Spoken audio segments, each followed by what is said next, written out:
Renegade row.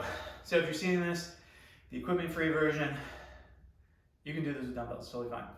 This is very often misunderstood movement, very often done way too heavy, and I would prefer someone master this with body weight before they even touch a weight, but you do you. In terms of how this is best executed, this is a do less ab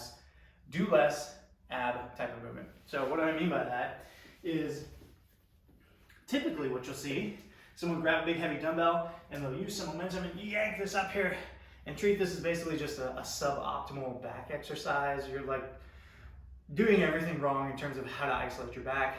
But again, people can do whatever they want outside of this context.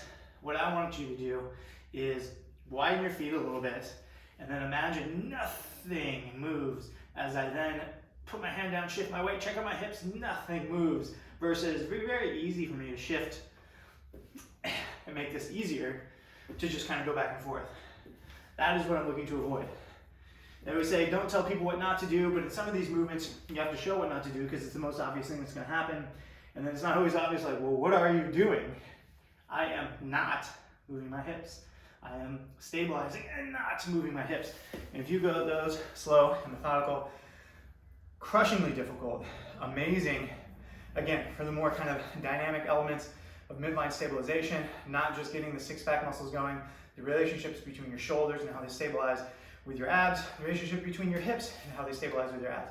It's all baked into the Renegade row, and the people who disproportionately do this movement well tend to be stronger across more things, and the people who have a ton of trouble stabilizing there tend to suffer in other areas as well. Nail this movement down, other things will get better.